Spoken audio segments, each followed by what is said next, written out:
Welcome. We're doing another deep dive today, really aiming to pull out the core knowledge from one specific source for you. That's right. And today, we're looking squarely at Mansi's Trading Tip 76. Just one source. Exactly, laser focus. And the tip itself is pretty brief. It just says, the two greatest mental skills of the pro trader are patience and non-attachment.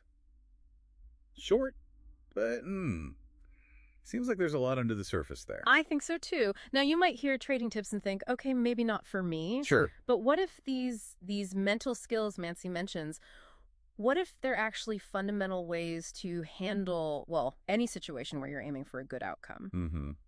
Like, could these apply to your own projects, your goals, just as much as they do in the financial markets? That's the question we want to unpack. So let's start with the first one Mansi points to, patience. Okay, patience. Yeah. In trading, specifically, that usually means, waiting.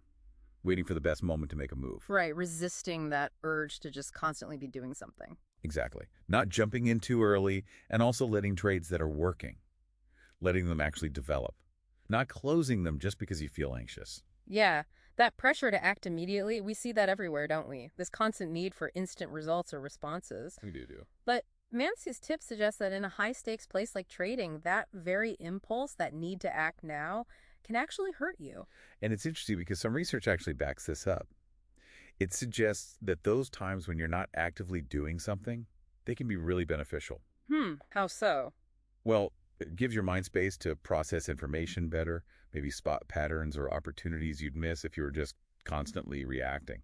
Ah, okay. So patience isn't just sitting on your hands. It can be more like active observation, active preparation. Precisely. It's using that waiting time effectively. That definitely reframes it. So in trading, if someone lacks that kind of disciplined patience, Then they might jump the gun, right? Act on bad info, or before their strategy actually says go. which leads to losses, obviously. Or, like I mentioned, they get jumpy and close out a potentially good trade too soon. Impatience bites them. Right. And thinking bigger picture, outside of trading, how often does that same pattern show up? Oh, all the time. Yeah. Think about, say, making a career change, Yeah. or investing long-term in something other than stocks, or even, building important relationships, rushing it, or ditching a solid plan just because you get impatient. It can really backfire. Yeah. Significant consequences. Okay. So patience is about that disciplined waiting for the right time and then letting things play out. Got it.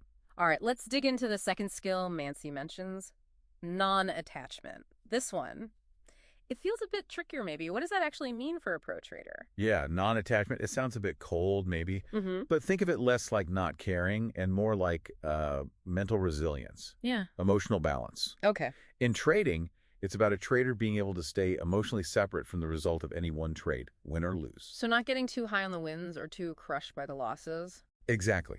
A pro knows losses are just part of the deal. They happen.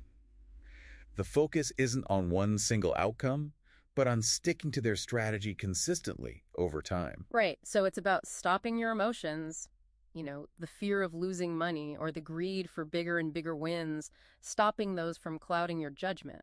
Which sounds easy, but But it's incredibly hard when actual money is on the line, right? it really is. Yeah. We're naturally wired to feel strongly about financial stuff. But that emotional tie-in, it often leads to irrational moves. Like what? Give us an example. Okay, so a trader gets too attached to a losing position. They just can't let it go. They keep hoping it'll turn around. Instead of just cutting the loss like their plan says. Exactly. They hold on way too long. Or, flip side, they have a winning trade, but they're so attached to those gains, so afraid of losing them. Ah, they cash out too early. Yep. Snatch the small profit out of fear and miss out on potentially much bigger gains. Emotional attachment tripping them up again. That makes sense. It's like the gambler chasing losses, digging a deeper hole. Or the investor who sees the market dip and panics, selling everything at the bottom purely out of fear, not based on any real analysis. Okay. So even if you, the listener, have zero plans to ever trade stocks, what's the lesson here? Well, stepping back again, this idea of non-attachment, it can actually be incredibly powerful, maybe even freeing in other areas. How so? Think about any big goal you're aiming for. Yeah. If you get totally fixated on one specific outcome, one exact way it has to happen, That can create a lot of stress. huge stress, Yeah. anxiety, and major disappointment if things don't go precisely to plan. Which they often don't. Right. But cultivating a bit of non-attachment, it lets you focus more on the process, on doing the work. It lets you take smart risks and, crucially, adapt more easily when things go sideways. So you can pivot without falling apart. Exactly. Yeah, you see every outcome, good or bad, as just information, data for the next decision, not the end of the world. Interesting. So you're fully committed to the effort, to the process, but you're not so rigidly locked into one specific result that it paralyzes you or makes you act rashly based on emotion. That's the idea. It builds flexibility, resilience for when those inevitable setbacks hit. And what's really standing out now is how these two things, patience and non-attachment, how they seem to work together. They're connected. Oh, absolutely. Very Yeah. interconnected. You need the patience to wait for the right setup, the right opportunity. Mm-hmm. And you need the non-attachment to actually follow your plan objectively while you're waiting and not force things out of boredom or, FOMO, fear of missing out. Right. And then once you are in a situation or a trade, Patience gives it room to breathe, time to work out potentially. yeah, And non-attachment stops you from making fear-based or greed-based moves that could wreck it. they really are a pair. So Mansi's trading tip 76. Mm-hmm. It's short, like you said, but it really packs a punch, doesn't it? It goes way beyond just trading. It definitely seems to.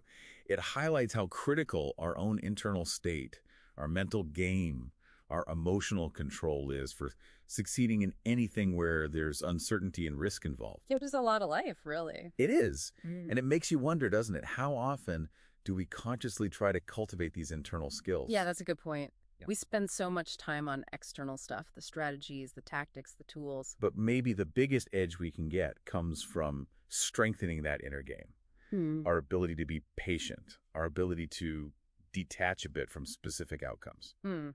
Okay, so just to wrap this up, pulling from Mansi's trading tip 76 again, the two key mental skills for a pro trader, patience and non-attachment. And while, the context is trading, the core ideas here seem incredibly relevant for navigating all sorts of challenges and opportunities you're likely facing. Definitely. So here's something to think about. In this world with its constant flood of information, opportunities, and, setbacks, how could deliberately working on your own patience and non-attachment actually give you a real advantage no matter what field you're in? That's a powerful question to consider.